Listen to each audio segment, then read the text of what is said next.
Hey, what's up, y'all? Will here with Schedulefly, and this is a special episode of Restaurant Owners Uncorked. Restaurant Owners Uncorked is brought to you by us here at Schedulefly. Super simple software, legendary customer service, low price point, restaurant employee scheduling software. We've been doing this podcast for 12 years. We've done over 550 episodes. And I say this is a special episode because this is with this is with Shawn Stokes. He's been on the podcast before. He owns some awesome places in and around Durham, North Carolina, and a longtime Schedule Fly customer. But Shawn went up to Marshall, North Carolina for a few days and cooked food. Took a ton of supplies, U-Haul trailer, and tons of donated supplies up there. And his portable grill, huge grill, and cooked food for 3 days, left that thing up there. So this is like real on the ground. Here's what's going on in this little town of a few hundred people northwest of Asheville that just got flooded out. What happened right after? What's been happening since? What's going on right now? What his experience was like for a few days? What other organizations are there? Uh, FEMA's, what like FEMA's involvement. Or lack thereof, but maybe why in that particular community. So, like, if you really want to know what's happening, he spent 3 days up there, and this is an incredible episode with an incredible dude who is a great representative of the world of hospitality. As I always say, like, we're so proud at Schedulefly to serve this industry because of the people like Shawn, and it's the industry's full of them. They live to serve others, and they serve with a servant's heart. And y'all will really enjoy this episode. Highly recommended listening. All right, see ya. You might be my most frequent guest at this point, but introduce yourself real quick, Shawn. Uh, I'm honored. I'm honored. I wish it wasn't always for, I don't know, challenges or catastrophic events or things like that. It seems like we've always been on addressing things like COVID or inflation or, now it's hurricanes and floods in my home state here. Well, Our it's home state, right? yeah, well, it's an unfortunate thing, but it's the restaurant business too, isn't it? I mean, Sure, yeah, feel yeah. like it's feel like it's always something. It's yeah, but it's certainly a really tough time in our state. So do me a favor, just introduce yourself real quick, Shawn, and then I want to talk to you about a lot of things, but the main one being what you just experienced last week or earlier Yeah, this week. sure. My name is Shawn Stokes. I own a couple restaurants and a couple bars here in North Carolina. Luna Rotisserie is a restaurant. We have two locations, one in Durham, one in Carborough. And then I have two bars, Remy's Lounge and Ruby's on Five Points. And then inside of Remy's Lounge, we have a small little taco operation called Lady Gold Taco, which is relevant to this story. Lady Gold Taco, I have a partner who's from Texas, and so we do Austin style breakfast tacos, and then we also do street tacos at night in the bar. Got it. All Um, right, man. so Uh, you've always been somebody that as many of your peers do, somebody that just truly exudes like what real hospitality is, which is a genuine care, like a deep care for the people around you, for your employees, for your customers, for your community. And I've always respected that a lot. I mean, I find like that is the core essence of hospitality. It's serving with a servant's heart and um, always going above and beyond to help those around you. So you uh, sent an email, I don't know, what was it, like a week ago? Was that to your whole, like, who did you send that email to talking about, what you were trying to accomplish up in the mountains? well, first of all, thank you for those kind words. It really means a lot, um, coming from you, Will. And I do my best. That's why I got into this industry. And um, So I appreciate you, yeah, Yeah, man. sharing those Heartfelt things. for sure. Um, so yeah, the day after the hurricane kind of went through North Carolina, I saw some of the footage coming in, and I have a dear friend of mine who I met here in Durham, North Carolina, 15 years ago. We were neighbors, and we became real close with he and his then girlfriend, and they've since married and have kids, and um, they moved to Marshall, North Carolina, about gosh, I don't even know how long ago. It's got to be at least a decade ago, but um, we've stayed very, very close over the years, and we go up to Marshall quite often. Marshall, for those who aren't familiar, is a small town about 20 minutes outside of Asheville, 20, 25 minutes, depending upon how you get there. And um, it's just a beautiful little town. It's a real popular route for cyclists who kind of cycle through the mountains. Some people have made some investments in the town, opening up little coffee shops and restaurants, and actually like a bike shop and repair shop for things like that. And it's also a home of lots of artists and but also carpenters and other working class folks. And it's just a real neat, tight knit community with a lot of variety of interesting and intentional people there. And so anyway, we know Marshall pretty well from going up there and staying with my friends and visiting, and really anytime that we're up in the mountains, we swing by there. And so anyway, when I saw the footage coming in, I just thought for sure that his house was gone. It's up about a few hundred feet off the main street. Again, and so just kind of to orient folks to Marshall, the main street runs parallel to the French Broad, which is a large river that runs through North Carolina, and it also runs through Asheville.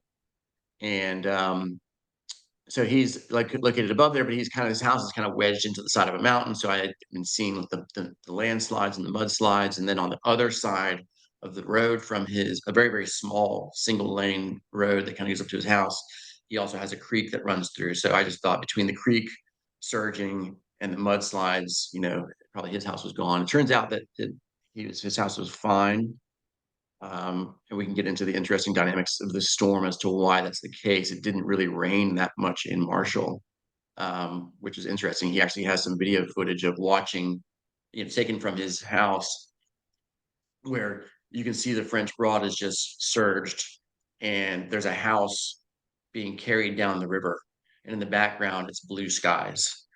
It's just the most surreal Hey, thing that you've seen. Um, and this is why the storm of the impact was so it's just so unique for many reasons. But one is that you can drive around the mountains now, and in a lot of places it looks totally fine, and it is fine. There's water, there's electricity, there's cell service, but really it's these pockets of um, top. It'd be helpful to have like a topographical map, but as the ones that are kind of lower into these gorges and ravines, yeah, especially ones that um, communities that are alongside of rivers and streams, those are the ones were just completely devastated because the amount of water that the storm dumped in this area, I think it's unlike anything that has ever really happened before. And water goes where gravity takes it, and it's going to go to take the path of least resistance, and that's what it did. And so, um, yeah. So to answer your question, so I reached out to him. It took a few days for me to get in touch with him, just to kind of see how his family was doing, because there was just no cell phone activity or no cell phone service at all, really, where he was. And he also just was trying to scramble to help his family and his community.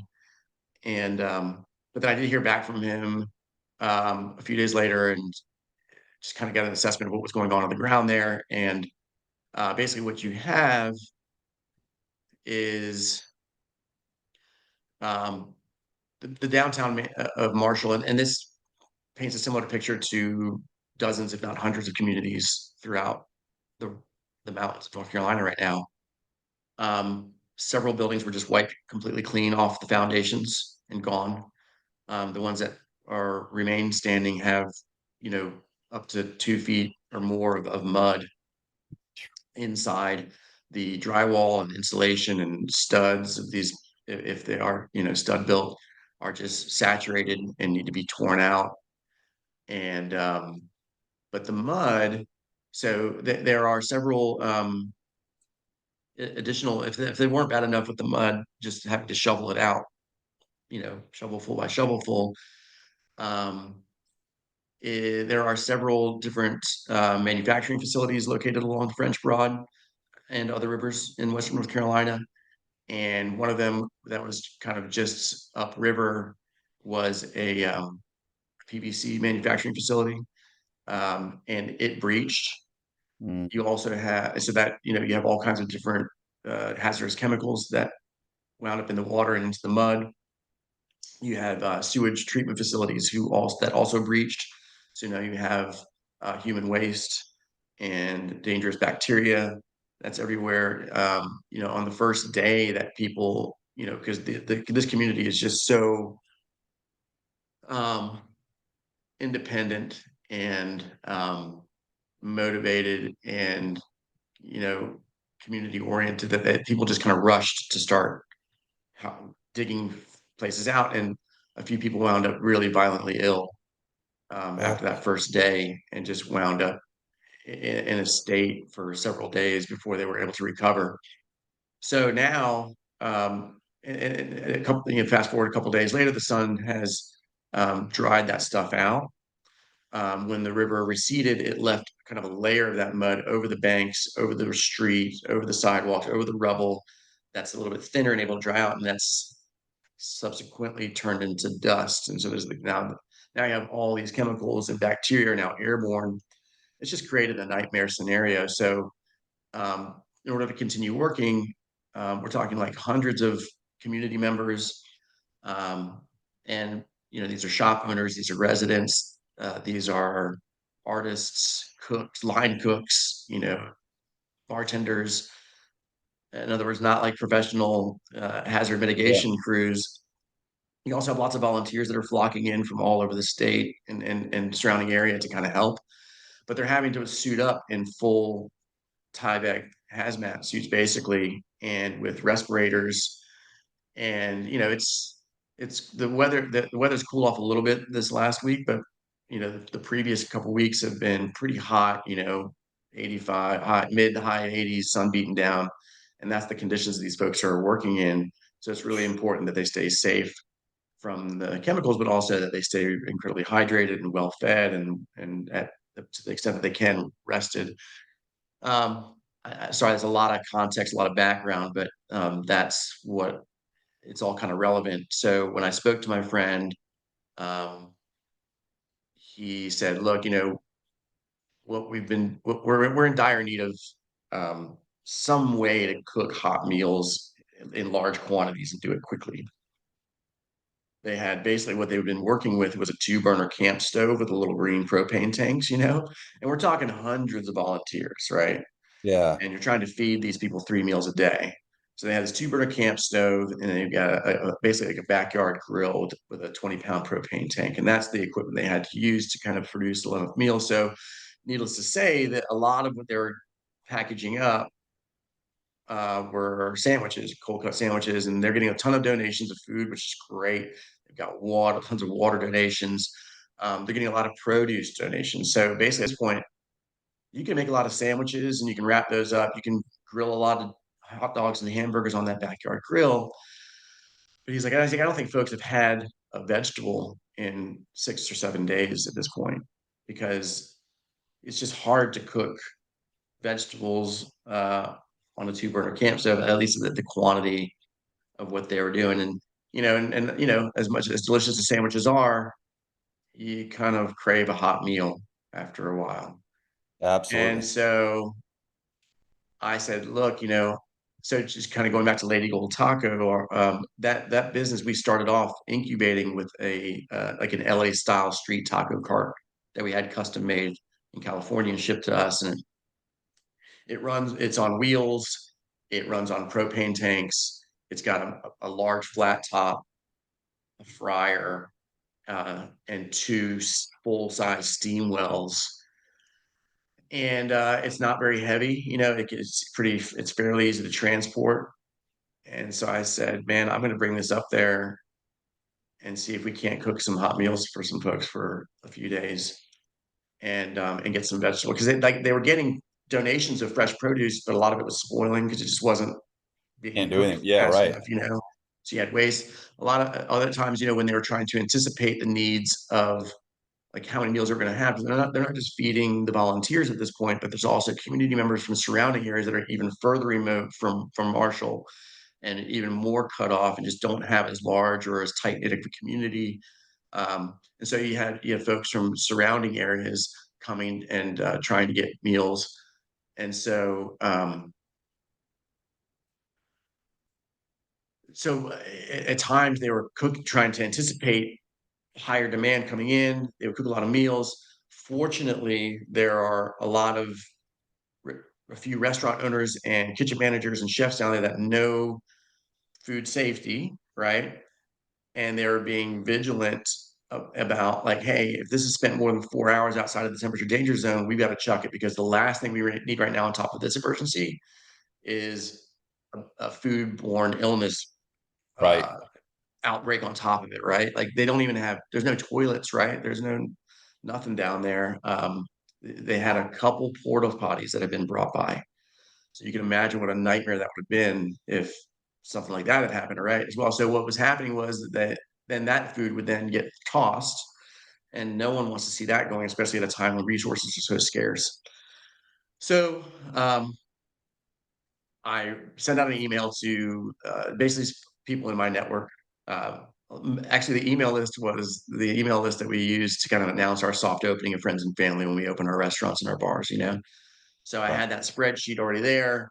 I just copied and pasted it into an email saying, "Hey, this is what I'm doing. We're going to bring this taco cart up there." Um, and a lot of folks thought like, "Oh, you're going to make tacos," but this cart is very flexible. You can use it to cook anything, right? Um, Almost anything, I guess. And and just basically said, "We're going to go up there and we're going to cook some hot meals. But if I'm going up there, I may as well take as much other supplies as I can as well.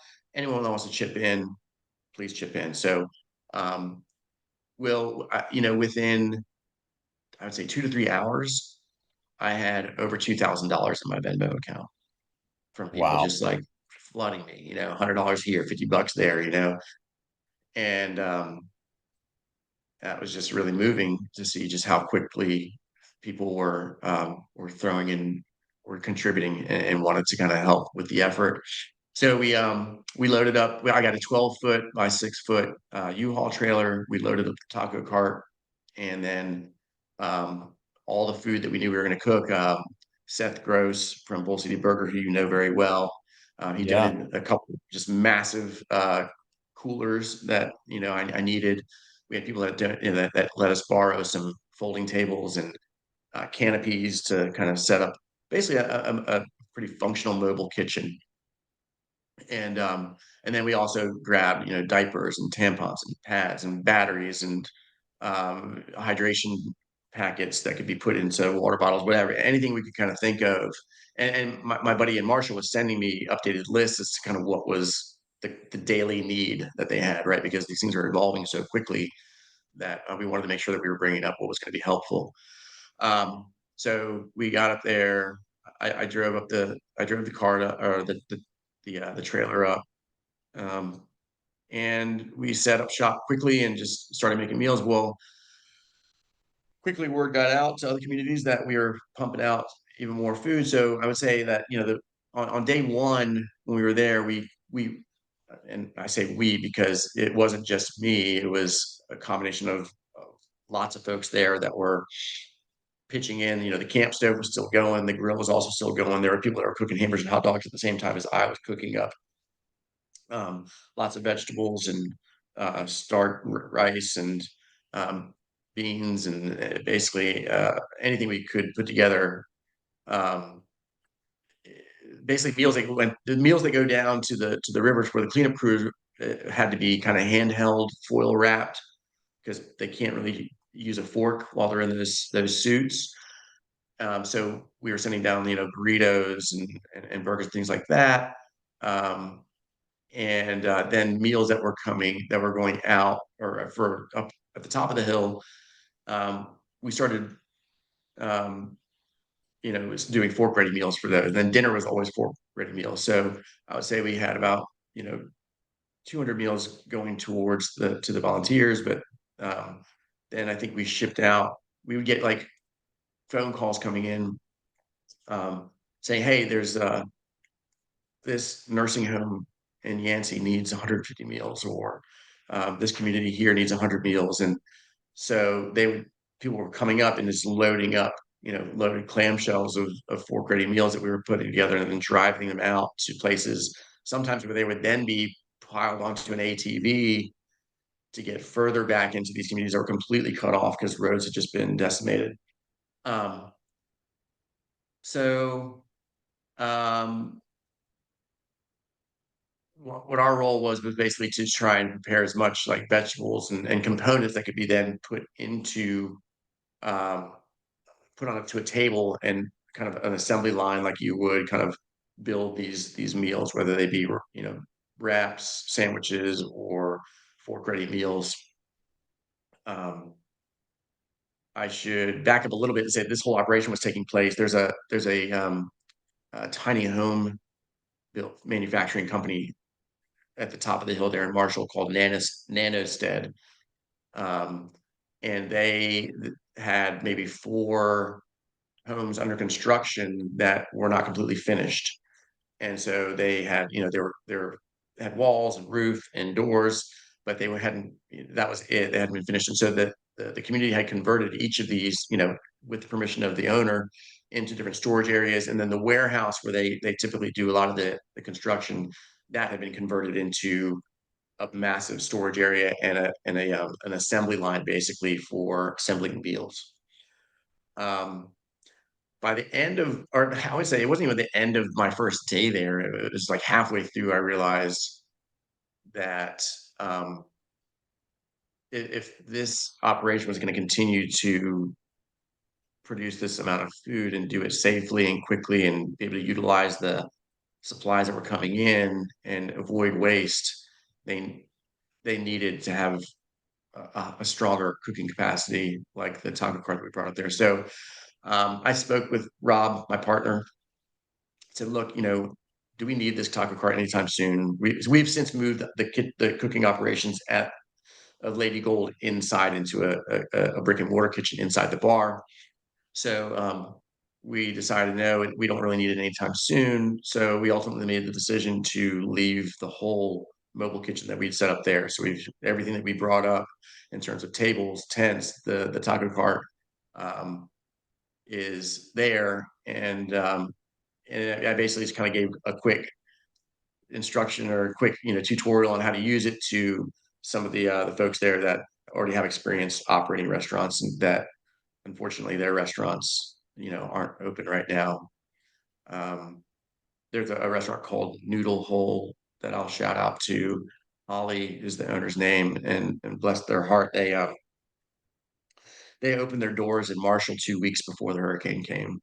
So anyone that's listening to this that owns a restaurant or that's ever built out a restaurant or opened a restaurant knows that you've got up to it can be a year from start to finish where you begin working with architects and GCs and permits and sourcing equipment and getting everything moved in and getting your permits and hiring and training and dry runs and friends and family night and all that stuff. And by the time when you finally get to that opening day, it's like you've reached the summit of Everest, and it feels good. And Yeah. and then you expect to kind of go downhill in terms of like your workload after that and fall into some sort of steady state of operations, and you can take a breath. And so to have that taken away just mere 2 weeks after summiting that proverbial mountaintop is just heartbreaking and devastating to even think about. Um, What's the name of the restaurant? Noodle hole. Noodle Uh, Hole in yeah, March.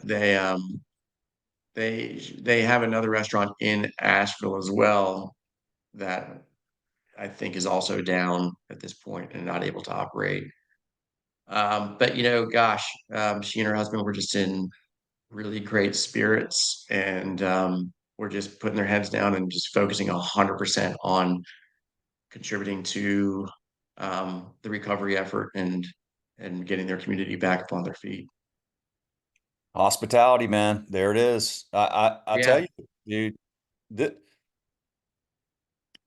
I just feel like people that, particularly the mom and pops and independent restaurant owners, y'all are doing this for something, it's not a way to get rich. I mean, you can make money in restaurants, you can, but there are yeah, so many challenges, and those challenges have only increased this year. With how just what's been going on with the economy, and it's harder than ever. And then here this couple is that 2 weeks after opening, what are they focused on? Everybody else. I mean, yeah. it's like it just net. I'm always surprised, but never surprised, right? Like you hear these stories, and you're just like, yeah, like it just that's what you get with people in this world. Shawn, I've got, gosh, where do I start? I have so many questions about this. So you showed up what, like a week? How many days after the storm hit? Because I mean, you had a few days where you couldn't even reach people up there. I mean, I was calling people, there was like Yeah, no cell signal. Like what was it, like 4 or 5 days after the storm that you went up there, or a week after? a little more than a week. We showed up on so at first I was like, I think I got the call. I finally got contact with him on Tuesday, and gosh, I might look at a calendar real quick just to. So today's Friday, so it's been like 2 weeks. So you were like 4 days after the storm or whatever that you heard from him finally. Yeah, and so then I thought, okay, it was like Tuesday evening. I'm gonna hit the road Thursday morning.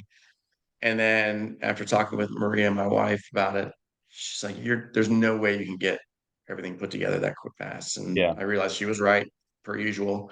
And the the so I said, look, okay, so the first step was just like kind of getting everything together, right? And I mean, I have a full, half-ton pickup truck, and we've loaded it to the gills 4 times going to Costco. You know, just loading it up, bringing it back, put it into my garage, load it up, put it back in my garage. And then, getting, it was hard to get a U-Haul trailer, which I think is a testament to how many people are doing similar projects, Yeah. right? Right. So I had to drive almost to Raleigh to get the right size U-Haul trailer. I get that there. And then, long story short, it took a few days to kind of get everything together. As much as I wanted to hit the road immediately and help out, um, so then I ended up leaving about 4 a.m. on Saturday morning. So that would have been Saturday the 5th of October. Wow. Um, and I avoided 40 on the way out because I'd heard that it still wasn't quite open yet. On the way back, I took 40 back. So, and it is open. So if anyone else is, looking to kind of get up there and help out, kind of that's coming from the Eastern North Carolina, know that you can get there on 40 safely and save yourself some time. I took 20, I kind of headed to Charlotte first and then grabbed 26 from there and went up. Oh yeah, that's a haul. Yeah. So you can get there on 40 going, 40's just closed off going west, right? And It's that's like, open both directions now. oh, it is. Yeah, Okay. it's open both directions. And the majority of the folks, maybe the majority, at least half of people I saw on the road were either lineman crews, coming out in, you know, power and light trucks and tractor trailers carrying heavy machinery, excavators and things like that, and flatbed trailers full of ATVs Hmm. um, coming up. And so to try and get help to these places that were literally just cut off from the world. Yeah. And, the only way to kind of get things in and out of there is either through helicopter or through an ATV. Yeah. Okay. Um, so Marshall, how many people live in Marshall, roughly? A few hundred. few 200. Yeah. hundred, but Yeah. you do get a lot of it's turned into a little tiny tourist mecca, and but it's a pretty small community. Definitely not the smallest out that way. There's some that are just like communities of like a few dozen people. Yeah. Um, So everybody there immediately is out trying to figure out what to do. People are getting sick. How do they get like, where do you get the Tyvek suits? those things are being donated. Those things are being Oh, shipped out there, and people are bringing the supplies. It's these things. I'm not the one who I thought this before, and I have since seen articles in the media talking about this, but like calling or comparing this environment to the fog of war. It's like the fog of disaster relief, where it's just impossible to make really good decisions and know what is going to be needed from moment to moment. mhm. Um, so I think the first response was let's send a ton of drinking water, bottled water, food, things like that. Um, and then that is quickly shifted to like by the time that I got there, the woman who Darcy, who was leading the kind of leading the kitchen operation, she was like, we got enough water to fill the French Broad over again. Now it's like, and we're so grateful for that. Now we need PPE, we need Tyvek suits, we need respirators, we need gloves, things like that to help with the excavation. And who knows, by now they may have mountains of that stuff too. It's going to be a while before, so it's probably very much still needed. Please do not take this as a indication that these things are not needed out there because I think it's going to be weeks, if not months, before the full cleanup's complete. Um, but yeah, it's all just a way of saying that for people, I want people to go easy on themselves if things are, not wasted, but if we're not getting it right in terms of what's being Yeah, sent there's there. no right. Yeah, no worries. If the food has to go because it's spoiled, it's like Yeah, it's all good. Like let's nobody, there's no like playbook for this. You just go, oh, well, look on page 3. This is what we do. Like they're figuring this out literally as they go. There's no precedent yeah, kind of stuff. and and as my buddy David said, he was like, someone was another one of the community members was really upset that they had to toss like 8 meals, hot meals at the end of the day. And he's like, isn't that a sign of success? Like, doesn't that mean that Exactly. we, Yeah. we'd rather have it 8 meals over than 8 meals short. 8 people not like going home hungry tonight, right? So let's not beat ourselves up over this shit. Let's call it a win if we're throwing away eight Oh, meals, hot meals at the end of the day. And I thought that was yeah. a really important perspective, um, which it's hard to maintain the right perspective and a positive perspective under these circumstances. So even if someone's not able to do that, then I have to give them grace too. And Grace too. I can't imagine what they're going through right now. Um, business. Okay, so you're up there. Now people are out there. They're in Tyvek suits, literally like with shovels, trying to shovel off the streets, shovel off the mud that's in the buildings. Was it all? It was like I don't know what like you hear all these different like is FEMA there at this point helping or like is the government there or are they still staging? I know there's a lot of coordination that has to go into that stuff. So you're obviously just going to have the immediate thing is like we're going to just take care of our community and whenever they come out. But I have no idea like that you hear all this stuff. I have no clue like what's been going on there. Yeah, this is one of the additional challenges and new challenges that I think we're seeing with the age of the internet. And as you've probably heard about, just like these fake stories and things like that are just really confounding the recovery operations and making it very difficult. So I just want to state that I know that the federal government is there and helping in places, and so I don't want to I want to state right at the get go that they are there. I didn't, but I can only speak from my experience in Marshall, and there's no FEMA presence yet, and there's no federal assistance yet, and I can speculate why that might be. And my hope is that it's because they're just triaging the communities that need it most, and maybe are aware that the community effort is so robust and organized and established in this area right now that they're going to go to the places that don't have that established yet. Um, and then the other thing I'll say is that, I talked to a lot of folks there, and many of them, not all, but many of them, really don't want them there right now. That was my next question. Yeah, yeah, Yeah. And it's because they're concerned about, they have lots of different concerns. Whether or not they're warranted, I don't know. But I think what I know, it a lot of folks there. So Marshall is a lot of the buildings that are down there are old, historic, beautiful buildings. yeah, And frankly, it's a big part of the character and the aesthetic of the town.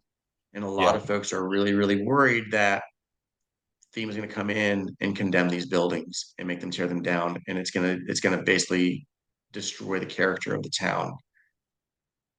Again, I don't know if those concerns are warranted. Maybe they are, maybe they aren't. But I think that a lot of folks, even if they're not super skeptical or cynical about the intentions of FEMA, I think they'd like to postpone as long as possible their arrival so they can clean up as much of these buildings and get them as ready as possible, with the hope that they aren't condemned. Um, Well, I could totally understand that because what you don't want, I mean, everybody's like, where's FEMA? FEMA should be there. Cool, yes. But if you're there, I would imagine being like, I don't really want the federal government in here like taking over and taking control. And like, we're just volunteer. I mean, look, that's what happens immediately. It's, if you're going to sit there and wait on that, you're going to have problems. If you just go, let's just roll our sleeves up and do what we do best in America when crises happen, is just let's just help each other. Like let's yeah, just get together and help. And yeah, and I'll take a moment just to kind of, I uh I can't state enough how impressive their operation that they put together in Marshall was. When I got there, I was like, holy shit, like this is amazing. They this had is all taken coordinated by locals and volunteers and just yeah, regular just citizens who just went, local community members. we don't Yeah, know so what to basically do, they but we're had, going to figure it out.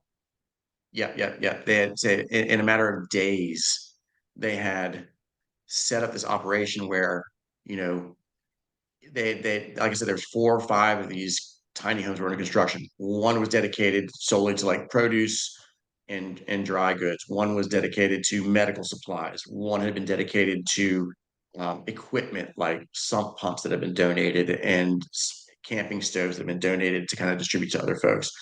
Um, and then they had a whole tent set up for volunteers to suit up, but then also detox at the end of the day and take off their suits and safely rid them of any chemicals. They had a whole other operation of taking the respirators and cleaning and clearing those out, getting them ready for the next day.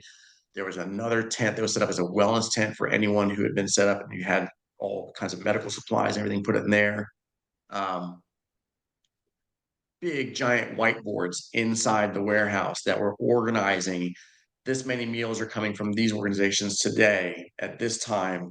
This is where what are our needs right now in terms of food, supplies, equipment. I mean, just who's responsible for, I mean, they had schedules of who's be coming in to do what. I mean, and it was, I mean, yeah, I mean, it's really just super impressive, and I can understand fully why you wouldn't want, as someone who's, I'm not a libertarian. I'm not I I most of my policy leanings are, I believe in taxes and public goods, and that we need them very much. um, but I also am aware, I'm also a public policy major, so I'm also aware of where public goods should be and where private goods should be. And as someone who owns a number of businesses and had lots of interactions with working with the government, I know its shortcomings, and I could see very well how. I'm not saying it would happen, but it's possible that it would happen that um, the government could come into an operation that's this organized and muck things up pretty good. And now, is that to say that they shouldn't go someplace that's less organized? I think they absolutely 100% should and help them get up to speed and help those communities out. But one like this that is just so well oiled and so well coordinated and functioning, um, in a way that would exceed anyone's expectations. I think, okay, yeah, spend your time someplace else, and let these guys sort it out. They're doing a great job.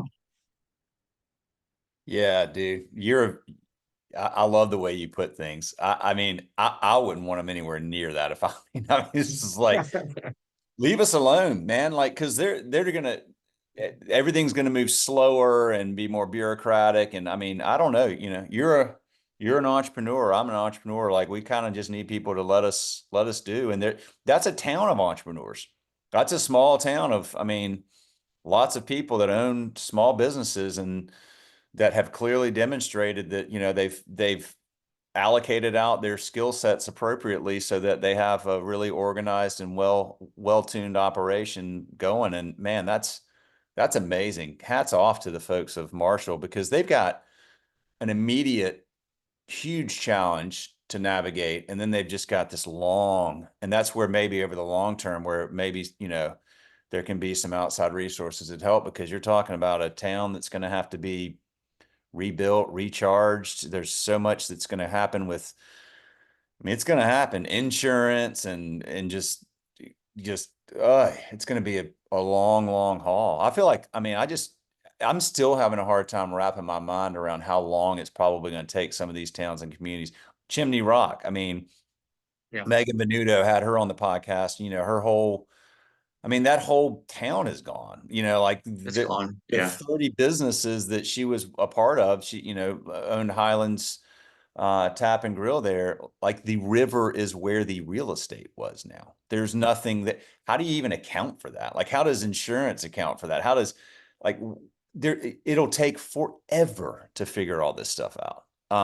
But it really is awesome to see the ingenuity and intention and care and thoughtfulness and organization of just local citizens that go, well, we got this big problem, but let's just start figuring it out like right now. And the evolving needs. Oh crap, we're just going to go down there and start shoveling. Uh-oh, people are getting sick. Let's get Tyvek suits. Okay, now, all right, well, now we need hot meals, and you show, dude, what an amazing story. I mean, there's going to be so many great stories that come out of this horrible tragedy, and as there always are. But man, you're just such a good dude, bro. I mean, I love you for what you do, and there's so many of your peers in your industry all around the country do this kind of stuff because it's what you do, and without even thinking. And it's just,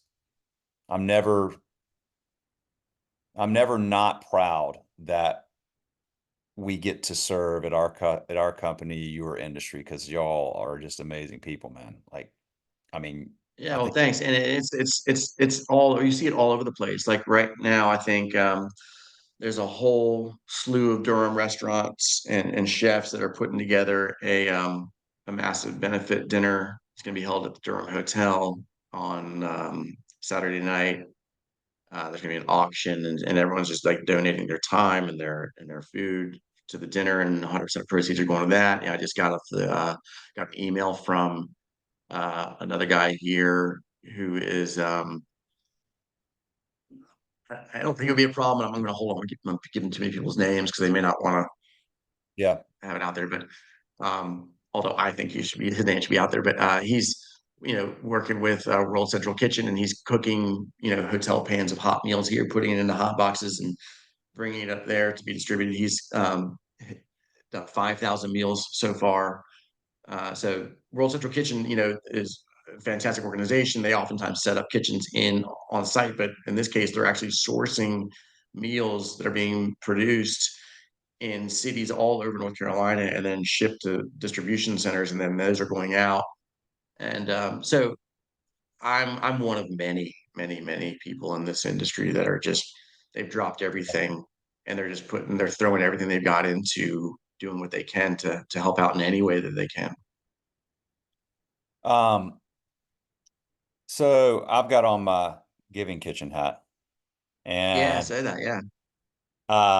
so I'm glad that you and Jen are now connected. That is an absolutely phenomenal organization. For those of you listening, if you don't know about the Giving Kitchen, I've talked about them before, and I had Jen on the podcast. And if you're in hospitality and you don't know about Giving Kitchen, just I'm giving them a plug here. Check them out because I mean, they are just slammed. I think I saw the statistics she sent. Normally a caseworker there is handling like 30 or 40 cases at a time. Now it's like 150 or something like that. Pre-Milton, just from Helene, and who knows what it'll get to with Milton. But and you mentioned Southern Smoke, so another similar organization. I don't know a whole lot about them. I think they're very similar and they coordinate together sometimes. But these are great organizations that you can check out. Giving Kitchen, being the one that I just happen to know well, folks that help hospitality workers in crisis, and not just this is an acceleration of the need, but this is an ongoing need where um, people that work in the hospitality industry, and you said it well, Shawn, like somebody, I don't know, whatever, like breaks their leg and can't work and they've got medical bills and can't pay rent. Like for decades now, they would like go to the owner of the restaurant and say, "Hey, could you lend me a little bit of money?" Or, the restaurant might do a fundraiser or whatever for them. Like, but it's always kind of been done in-house, if you will. And so that's why these organizations are so powerful because they're doing that at scale, across the country, which is really cool. So I did want to bring them up. I wore this hat very intentionally because we had that email exchange. So thank you for the minute here to just give them a little bit of a plug. Yeah, well, I appreciate you introducing me to them. I was also just very recently in the last couple of weeks introduced to Southern Smoke, and I'm just so happy to know that these organizations are out there as someone who's personally been injured and was put out of work. This has been like 20 years ago. And just how scary that is, like when I was in my 20s and I was a cook, I was living paycheck to paycheck for sure. And I sprained my ankle skateboarding. Um, and it was the first time it dawned on me, like, oh shit, like I can't, I can't get hurt because if I Yeah. do, then I'm, I can't pay rent. And, and fortunately, it wasn't that bad of an injury. I was out of work for about a week, but had it been longer, I can't even imagine what would have happened. So, and back in the day, we would, if you were in a robust enough restaurant community, oftentimes people would put together like a little fundraiser. People would chip in, throw money into a hat, but it's just really great to see that their organizations have taken that and put it to a much larger scale. That someone who has an injury that puts them out of work for a matter of a few weeks, all the way to something like this, where I mean, the amount of displacement in Asheville, that is a very, very tourist driven economy and therefore has a much higher than average per capita number of restaurants and bars and things like that. Those folks are not going to be back to work in Asheville for a very long time. Um, it's there are. I don't want to make a lot of comparisons this way because everything is unique, but I will make a comparison to Katrina in this sense, like New Orleans, very, very tourist driven, hospitality driven town city. Yeah. And I think the latest numbers that I've read is that to date, only 20% of people who were in New Orleans prior to Katrina are there today. And Hmm. so those people were displaced for a very long time and stayed that way. And a lot of those folks were restaurant workers and they found jobs and they moved to other cities, other communities, found jobs and replanted roots there.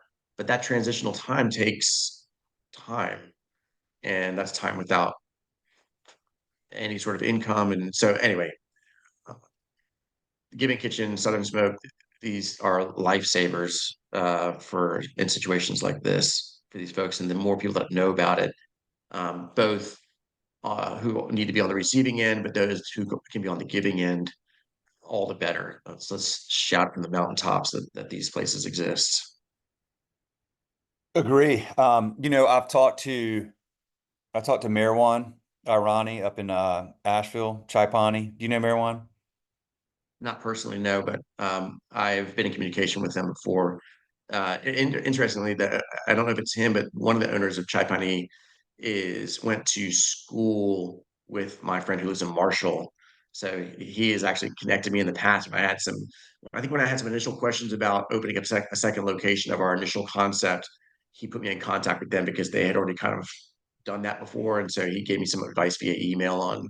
So we've been connected via email, but not face to face. Great dude. Small Um, world. yeah. Well, and he's a lot, he's at the center of so many great things up there. And I've spoken to him. I've spoken to Anthony Serrato at Gemelli and Strata. I've spoken to Eric Sheffer, Benny's, Jetty Ray's, a few other ones. And I mean, the general message is lots of aid coming in, lots of help coming in, lots of resources coming in. We need people coming in. Like Oh, wow. there's, like Marijuana's like tell people to come to Asheville. Fall's a big season for them. It's been a tough year already. Asheville's had a hard time just over the last year or two with their economy generally. So they're just like, come up here. Like, like because people are scared to go. Blowing Rock, the same thing. Cobb Milner, who owns Bistro Roca up there, which has been there forever. I texted him like 4 or 5 days ago. I said, you know, I'm just texting people going like, what can I do? How can I help or whatever? What word? And they're like, he said, please tell people to come to Blowing Rock. We are open. We need people. People are scared to come This up is here.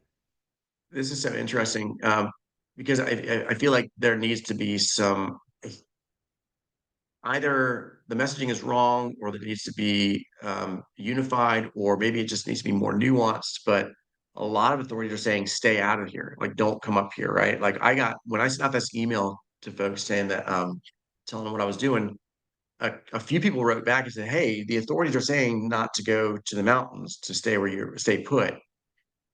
And I'd heard that, and I'd read that, and I don't know. I've never been a rule follower, but so I was going anyway, you know. But Yeah, if I were baby. to, so if I was gonna have a charitable interpretation of it, though, I'm thinking, okay, maybe they don't want people coming up like rubbernecking, right? Just coming up just to kind of Yep. clog the area and just look at the damage. And if that's the case, then let's make that a nuanced message, like, hey, we could use some help volunteer in some cases volunteering and helping these communities dig themselves out. In other cases, we need people that can come and like spend money at these operations that are still open.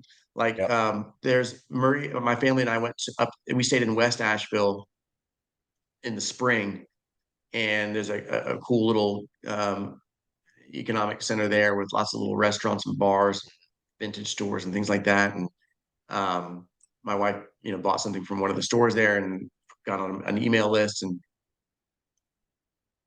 this infuriates me to even tell the story, but she sent out an email to everyone who had been, had signed up on their email list, and said, "Hey, everyone, my landlord is insisting that I still pay rent because technically we're allowed to be open. We still have power and water and sewer. So can you please just consider like buying some things online for my store? I'll mail them to you. Can you please consider like donating to this GoFundMe?" So without going onto a rant and a tirade about greedy landlords who aren't willing to, give some grace on rent abatement in a time like this. Yeah, let's not go out of our way to tell people who are want to come to these areas and spend money that they shouldn't come up there. I I heard the same thing initially, like the authorities are, I get, I mean, you're right. Like if you're charitable, they're like, just, we need, but that's the thing, like this stuff, it's like, we're going to control this situation. Man, you're, especially if you've never owned a business or run a business and you don't understand that side of it, it's tough because, you can't really understand what is it, like how badly this, like, great, you're there, cool. But if people don't come, these businesses are going to close anyway. Like, doesn't matter, like, over time. So, yeah, the landlord thing, man. I mean, there are some good landlords out there, but come on, folks, like, golly. Uh, it's a weird thing, man. I'm not much of a rule follower. That's why you and I are on. We wouldn't have made it in corporate America, man. I remember when it's good intentions, right? But like when we had our ransomware attack a few years ago, the FBI, I talked to this FBI agent, he's like, don't pay him. I'm like, what do you mean? He's like, well, if you pay them, then they're going to keep doing this stuff. And we need people to not pay so that, they'll stop doing it. I'm like, okay, are you gonna pay us for like not having a business anymore? Well, no, Right. but we need you to step up and be, I was like, dude, I hear you. I get it. I see where you're coming from. Sorry. Like, politely, like, go screw yourself. Like, that's not how this works, man. Like, It's you know, not realistic, and how about you do your job better, right? And find these exactly. people, right? Like, this is Exactly. not I don't wanna be the sacrificial lamb to on your theory this is gonna stop this practice from happening. Well, you know what the other part of that conversation was, and by the way, hate to tell you this, but it'll be forever before we get to your case because you're a small business and this is a small demand. Like we're dealing with companies that have, hundreds of millions of dollars of ransom, on the line, things like that. So don't do it, but we're not going to help you. It's like, okay, got it. Like we'll figure this out on our own. Yeah, it's a weird dynamic, man. At the end of the day, we got to do what we got to do in business and our, in these communities. Just it's great. I'm not surprised, but it's just so encouraging to hear how many people are just doing whatever and going up there and showing up and picking up a shovel or organizing people or cooking food or anything, man. And I'm it's such a it is such a terrible tragedy, but many great positive things will come out of it for sure.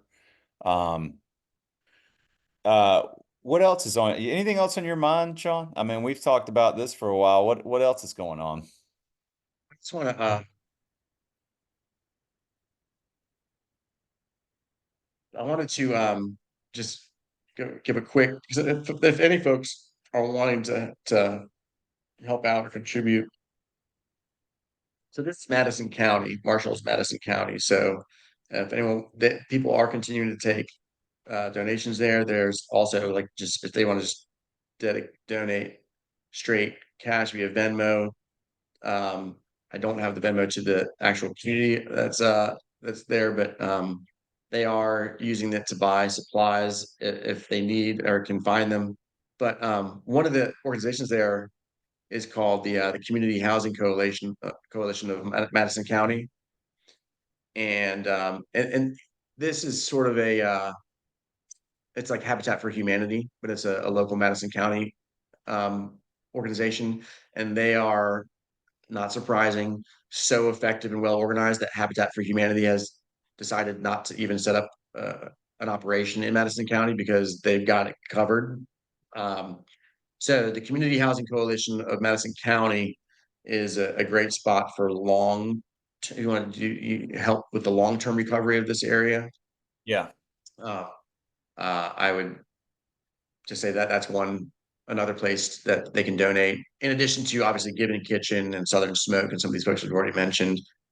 The one thing that I've heard a lot from people is just wanting to know, like they want to help, they can't drop everything for whatever reason and do some of the stuff like boots on the ground, but they also want to make sure that their funds and efforts are going to the most effective use in places where it's going to be, most efficient. So I just want to kind of throw that out there.